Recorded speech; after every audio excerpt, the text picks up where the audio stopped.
It's roughly 6 a.m. in Israel. A series of fighter jets takes off, armed with long-range high-precision missiles. According to CIA and Israeli intelligence, a significant portion of Iran's leadership has gathered here, in a compound in Tehran. Among them, Ayatollah Ali Khamenei, the country's supreme leader. 2 hours and 5 minutes after the jets took off, Israeli missiles strike the compound.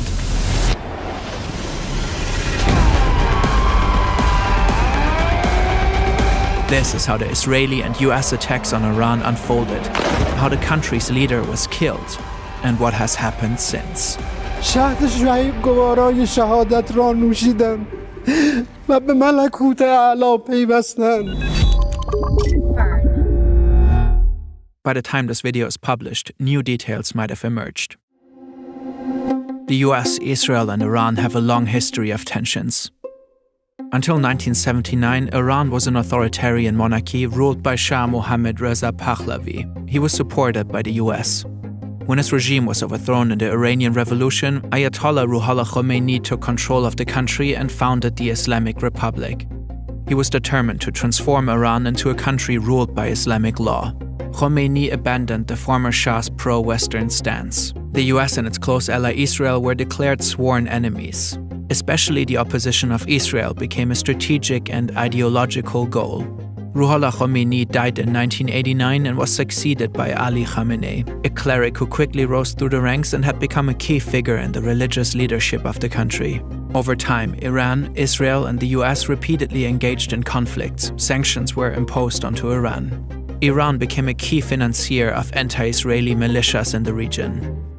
In 2002, it was uncovered that Iran was enriching uranium at 2 secret locations. The enriched uranium could be used for nuclear reactors or nuclear weapons, a fear the US and its allies had had for a while already. Iran has repeatedly denied its alleged pursuit of nukes. The US and Israel ran many attempts to stop the nuclear program. Through cyber attacks, the assassination of key scientists, and especially in the US's case through diplomacy. In 2015, the Obama administration and the Iranian regime agreed to a nuclear deal. This is a good day, because once again we're seeing what's possible with strong American diplomacy. Under the nuclear deal that we, our allies and partners, reached with Iran last year, Iran will not get its hands on a nuclear bomb. However, in 2018, President Trump pulled out of the deal. The fact is, this was a horrible one-sided deal that should have never, ever been made. Ever since, relations have tensed up. In 2025, in the midst of new negotiations, Israel and the US launched a series of airstrikes on Iran using bunker buster bombs. 3 Iranian nuclear sites were heavily damaged. In the same year, Iran plummeted further into an economic crisis. The currency crashed, food prices soared, people grew frustrated. By the end of 2025, mass demonstrations erupted across the country. Peaceful protesters and rioters called for the end of the Islamic Republic. Trump called for an uprising of the Iranian people against their government, saying help is on its way. But the regime brutally cracked down on the protests. It shut down the internet across the country. For days, little to no news made it out. In the end, thousands of people were killed. 50,000 reportedly got arrested.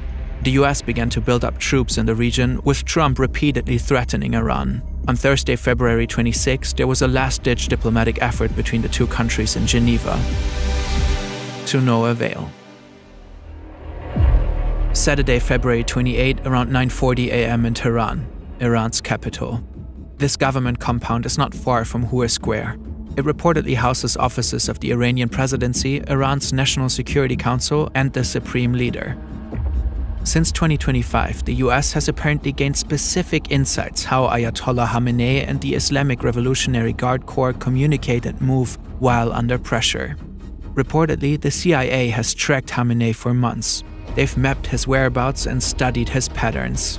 They're confident he's here today, and they learned of a meeting of top Iranian officials on site. The US and Israel originally intended to strike at night under the cover of darkness. But they reportedly moved their time of attack. This opportunity was too good to miss. Suddenly, Israeli missiles hit the buildings. During impact, several national security officials are in one of them. Supreme Leader Khamenei reportedly in another. Afterwards, satellite imagery shows heavy damage to the buildings. Black smoke is rising. Geo-confirmed footage recorded here also shows massive amounts of smoke in the area of the compound. A picture taken here, too. Ali Hosseini Khamenei died in the attack. Also killed, Suyid Abdorrahim Mousavi, Chief of Staff of Iran's armed forces. Ali Shamkhani, head of the National Defense Council. Mohammad Pakpour, Commander-in-Chief of the IRGC. Aziz Nazerzadeh, Defense Minister. According to Israeli news, a total of 30 senior Iranian officials were killed in just half a minute in the opening strike. The operation was dubbed Roaring Lion in Israel and Epic Fury in the US. It has been planned for months. Masoud Pezeshkian, president of Iran, however, survived.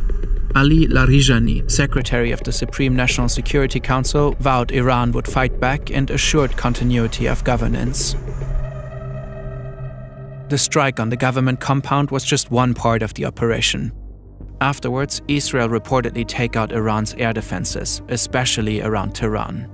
In a third wave, Israel deploys roughly 200 fighter jets, bringing much of its air force into Iran. The goal is reportedly to destroy as many Iranian missiles as possible, as fast as possible. The US reportedly joins in about 30 minutes after the attack on Iran's leadership. According to the New York Times, their attacks focus primarily on targets in eastern Iran, far away from Israel. They also attacked the Iranian fleet. Reportedly, US warships fire Tomahawk cruise missiles at Iranian targets. American ground forces use artillery rocket systems. Several military and command centers in Tehran are hit by Israeli airstrikes. Further explosions are reported in Iranian cities across the country. Trump releases a video officially announcing the military operation and urges the Iranian people to take over their government. When we are finished, take over your government. It will be yours to take. Netanyahu later does the same. נבטיח את נצח ישראל.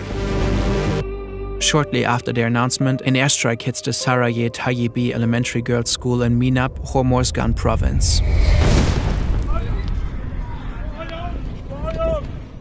Iranian state media and officials claim that at least 175 people got killed, most of them likely children. These numbers have not yet been confirmed independently. According to the New York Times, the school is adjacent to an Iranian naval base. US Central Command announced an investigation into the strike. Iran launches Operation True Promise 4 and the retaliatory strikes begin. Countless missiles are fired at dozens of sites across the Middle East. More than 200 missiles are launched at Israel alone. In solidarity with Iran, the Houthis in Yemen announced that they will resume attacking shipping lanes in the Red Sea. This effectively ends a 3.5-month pause following the 2025 Gaza ceasefire. The US-led coalition reportedly intercepts several drones and missiles heading towards Erbil in the Kurdistan region of Iraq with no casualties. Multiple news outlets later report explosions near Erbil International Airport where US soldiers are stationed. That afternoon, Dubai International Airport is hit with an Iranian drone, striking Terminal 3 and effectively closing UAE airspace. Several luxury hotels like the Burj Al Arab and Fairmont de Palm are set on fire. It's unclear whether this was the result of a direct attack or if the fires were caused by debris from intercepted missiles. But the UAE isn't the only country targeted by Iran. In Bahrain, missile and drone attacks hit the US Navy 5th Fleet headquarters. Footage shows what appears to be an Iranian Shahed drone striking a tower block roughly 20 minutes from the facility. In Qatar, the Ministry of Interior reports 66 ballistic missiles were fired at the country. The debris reportedly injured at least 8 people. In Saudi Arabia, the Prince Sultan Air Base is targeted by ballistic missiles, which are reportedly successfully intercepted. In Jordan, the military reports that it has intercepted and downed 49 drones and ballistic missiles, likely headed for the major US military bases across the country. In Kuwait, Iranian drones strike 2 passenger terminals of the Kuwait International Airport. In Syria, debris from an Iranian missile kills at least 4 civilians while injuring several others. Both Qatar and Saudi Arabia announced that they reserve the right to respond. The Arab League condemns Iran's attacks. Following the blanket strikes by Iran, NATO senior command said its missile defense systems in Europe and its early warning radar in Turkey are on alert. Some experts warn that Iran may activate sleeper cells in Europe and North America. There are many more events and details we can't cover in this video, as attacks continue back and forth. So let's zoom out a bit. The US's involvement in the attacks is controversial. On Truth Social, Trump said this: Our objective is to defend the American people by eliminating imminent threats from the Iranian regime. Its menacing activities directly endanger the United States, our troops, our bases overseas, and our allies throughout the world. It's an argument for a war of necessity. An attack was looming across the sea, so the US had to strike preemptively. But it's unclear how Iran's activities directly endangered the United States.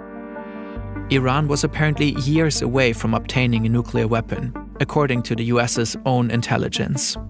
The country's ballistic missile arsenal is estimated to reach no more than 3,000 kilometers, a threat to neighboring countries, but not to the US. Iran might have been attacked because it was in a uniquely weak position, as a type of preventive measure. This might make this a war of choice, not one of necessity. These preventive wars are often condemned internationally, not only because they're optional, because if every nation went out to strike adversaries who they thought were temporarily weak, we would live in a world of constant war. According to international law, a war of choice would be illegal. There are also discussions whether the attack was in violation of the US Constitution. Trump started the war without congressional approval. Across the US and parts of the world, protests erupted, partly against the Iranian regime, partly against American involvement in the war. Oil prices have risen sharply. Experts warn of an impending global energy crisis because of the closure of the Strait of Hormuz. In Iran, people celebrate the death of Ayatollah Khamenei. Others are grieving. At this point, it remains unclear who will succeed him. For now, the regime formed a provisional government. It seems set on revenge and continues to strike Israeli and US bases. The exact number of deaths is hard to determine at this point. According to the US military, so far 3 American soldiers have been killed, with 5 seriously injured. According to Al Jazeera, 10 people have been killed in Israel, 3 in the UAE, 1 in Bahrain, 1 in Kuwait, 13 in Lebanon, and 2 in Iraq. The Iranian Red Crescent has reported that since the attacks, at least 555 people have been killed, with hundreds injured. According to the Times of Israel, these numbers do not differentiate between military and civilians. The situation is likely to escalate further in the upcoming days. Timely reporting like this is incredibly resource-intensive. It's only possible thanks to today's sponsor, Hansen Shaving. We're grateful they're supporting our work. Many men experience razor burn, ingrown hairs, or skin irritation when shaving. Hansen approached the problem from an engineering perspective, researching what actually makes a shave more precise and skin-friendly. The result is a sleek, long-lasting aluminum razor designed for accuracy. The blade sits at a 30-degree angle and extends just 0.0013 inches past the shave plane, less than the thickness of a human hair. That precise blade support reduces flex, which can mean less irritation and a smoother, more controlled shave. We are genuinely big fans. To support the channel and get started, visit hensonshaving.com/FernTV and use code FernTV at checkout to get a free pack of 100 blades with the purchase of a razor.